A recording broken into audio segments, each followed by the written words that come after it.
السلام علیکم۔ آج کی ہماری گفتگو کا موضوع ہے کہ 4 ایسی غلطیاں جن کی وجہ سے لڑکیوں کے رشتے نہیں ہوتے۔ ابھی ریسنٹلی ایک نیوز آپ نے دیکھی ہوگی جس میں یہ بتایا گیا ہے کہ 1,40,00,000 کی تعداد وومین کی جو کہ سنگل وومین ہیں جن کی ایج 40 ہو چکی ہے اور وہ شادی کے انتظار میں ہیں اور ان کی شادی نہیں ہو رہی۔ اور میں یہ سمجھتا ہوں کہ اس سے بہت کم ایج کی تعداد اس سے بھی بہت زیادہ ہے جو کہ ابھی سنگل وومن ہیں جو شادی کے انتظار میں ہیں۔ اب شادی کیوں نہیں ہو رہی، اس کے پیچھے کیا وجوہات ہیں؟ 3-4 وجوہات جو میرے سامنے آئی ہیں، جو میرا ایک پرسنل ایکسپیرینس ہے، وہ میں آپ کے ساتھ شیئر کرنے جا رہا ہوں۔ میں چاہتا ہوں کہ آپ اس ویڈیو کو جتنے بھی لوگ دیکھ رہے ہیں، ایک تو آپ نے اپنی فیملی کے ساتھ، اپنے پیرنٹس کے ساتھ ضرور اس کو شیئر کرنا ہے، اور جتنی بھی خواتین اس بات کو سن رہی ہیں آپ نے بھی میری بات کو اچھی طریقے سے انڈرسٹینڈ کرنا ہے۔ اچھا دیکھیے، سب سے پہلی مسٹیک تو یہ ہے کہ جتنی بھی لڑکیاں ہیں ان کا یہ خواب ہوتا ہے کہ جو بھی ہمارا لائف پارٹنر ہو اس کے پاس ایک سرکاری جاب ہو۔ اب اس کے برعکس اگر کوئی بندہ فری لانسنگ کر رہا ہے، کوئی اپنا بزنس چلا رہا ہے، بے شک اس کی انکم لاکھوں میں ہوگی، تب اس کی کوئی ویلیو نہیں ہے۔ بس ایک مائنڈ سیٹ بن گیا ہے کہ نہیں، سرکاری ملازم ہونا چاہیے۔ وہ کیونکہ اس کی جی پرماننٹ نوکری ہے، پکی نوکری ہے۔ سب سے پہلا تو یہ اپنے مائنڈ سے یہ کنسیپٹ ہٹا دیجیے، اور ساتھ ہی ساتھ یہ چیز فائنینشلی فریڈم کو لے کر جو آپ کا مائنڈ سیٹ ہے، جو آپ کی ایک ایکسپیکٹیشن ہے، آپ نے دیکھا ہے اپنے پیرنٹس کو، اپنے فادر کو، کہ ان کا ایک بڑا گھر ہے، ان کے پاس گاڑی ہے۔ یہ سب کچھ آپ کے فادر نے جتنی بھی پراپرٹی بنائی ہے، جتنا بھی سب کچھ بنایا ہے، یہ کوئی ایک دم سے نہیں بن گیا ہوگا۔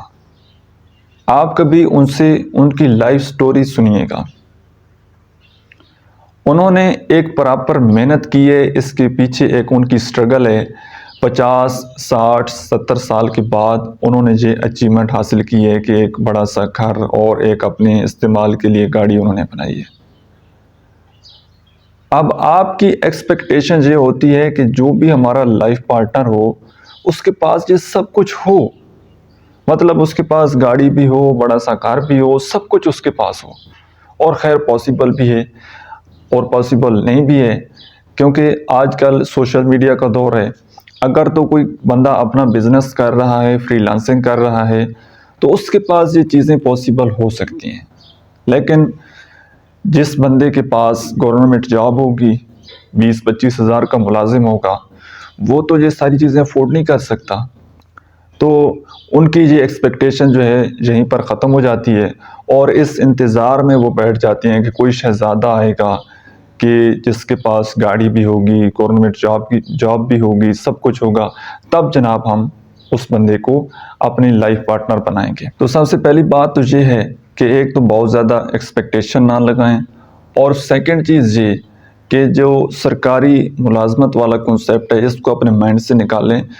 جو بندہ بزنس کر رہا ہے یا جو بھی اس کا ریسورسز ہے، اگر وہ فائنینشلی سٹیبل ہے، گھر کا خرچہ اٹھا سکتا ہے، تو آپ اس کے ساتھ اپنی زندگی گزارنے کا ڈیسیژن لے لیں۔ سیکنڈ مسٹیک یہ عموماً فیملی کی طرف سے بھی ہوتی ہے کہ جی یہ بندہ ہماری کاسٹ کا نہیں ہے۔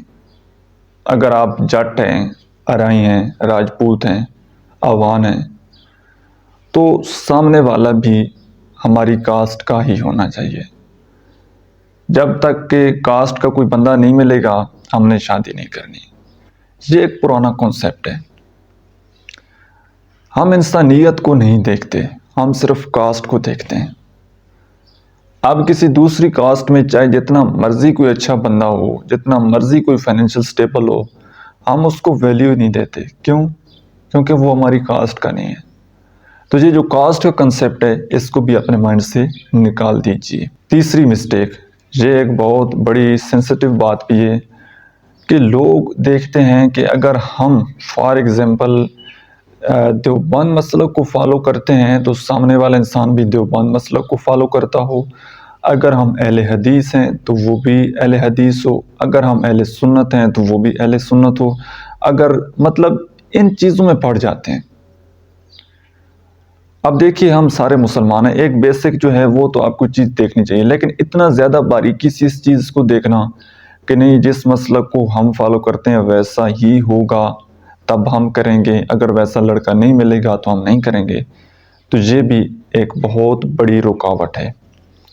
اور چوتھی چیز، وہ ہم ترجیح دیتے ہیں اگلے انسان کی صورت کو۔ یہ جتنی بھی تینوں چیزیں آپ کو پیچھے گنوائی ہیں یہ سب بھی ہوں اور وہ خوبصورت بھی ہو، ہم سیرت کو ترجیح نہیں دیتے، ہم اگلے بندے کا اخلاق نہیں دیکھتے، ہم کہتے ہیں کہ بس وہ خوبصورت ہو، اس کے پاس پیسہ ہو یا سب کچھ ہو تو وہ بس ڈن ہے، اوکے۔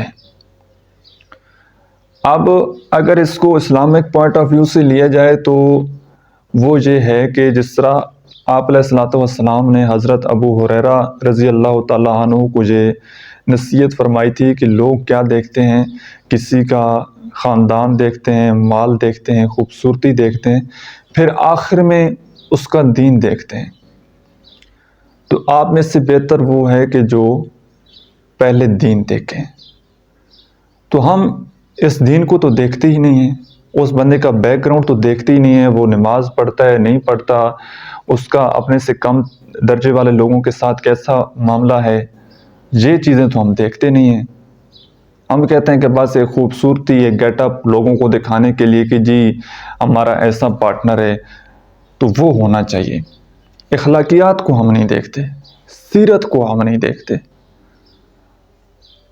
اور یہ جو ظاہری شکل و صورت ہے، خوبصورتی ہے، میں اس کا آپ کو یہ قطعاً نہیں کہہ رہا کہ آپ اس چیز کو انفالو کریں یا آپ اس چیز کو نہ دیکھیں، لیکن لانگ ٹرم کے لیے یہ چیز رہنے والی نہیں ہے۔ چند ہی عرصے بعد آپ کے چہرے پر جھریاں آنا شروع ہو جائیں گی، جوانی ڈھلنا شروع ہو جائے گی، کیونکہ آپ نے تو ایک بندے کے ساتھ 50-60 سال زندگی کے گزارنے ہیں، تو آپ کو تو آگے گزاریں گے تو ایک ٹائم کے بعد آدمی کی سیکشول ڈیزائر جو ہیں وہ ختم ہو جاتی ہیں، بس صرف بندے کو یہ ہوتا ہے کہ یار بس تھوڑی بات چیت ہو جائے، تو یہ خوبصورتی تو بہت جلدی ختم ہو جانی ہے۔ تو 50-60 سال آدمی اس طرح خوبصورت تو نہیں رہ سکتا۔ تو اگر آپ سیرت کو فرسٹ پرائورٹی پر رکھیں گے، اس کے اخلاق کو فرسٹ پرائورٹی پر رکھیں گے تو آپ کی زندگی اچھی گزر جائے گی۔ اچھا جی، جتنی بھی میں نے باتیں آپ کے ساتھ شیئر کی ہیں، یہ ایک میرا اپنا پرسنل اوپینین ہے۔ اپنی سوسائٹی میں لوگوں میں جتنی بھی چیزیں میں نے دیکھی ہیں وہ میں نے آپ کے ساتھ شیئر کی ہیں۔ اس کے علاوہ اور بھی بہت ساری وجوہات ہو سکتی ہیں، اور ممکن ہے کہ کچھ لوگ آپ میری بات سے ایگری کریں، کچھ لوگ ایگری نہ کریں، تو اس میں کوئی قطعاً یہ بات آپ کے اوپر تھوپنے کی کوشش نہیں کر رہا کہ یہ جو میں بیان کر رہا ہوں یہی حق ہے، یہی حقیقت ہے۔ آپ بے شک میری بات سے اختلاف بھی کر سکتے ہیں، لیکن جہاں پر اور بہت ساری آپ کو وجوہات ملیں گی اور بہت سارے سوسائٹی کے سٹینڈرڈ آپ کو ملیں گے جو کہ شادی میں رکاوٹ کا باعث بن رہے ہیں، تو ان میں یہ چند چیزیں یہ بھی آپ کو ضرور ملیں گی۔ تو میں امید کرتا ہوں کہ جتنے بھی سننے دیکھنے والے لوگ ہیں وہ اس بات پر خود بھی عمل کریں گے، اور جہاں تک ہو سکے گا دوسروں کو بھی اس بات کی نصیحت کریں گے کہ اس نکاح کو عام کرو اور نکاح کو آسان کرو۔ Thank you.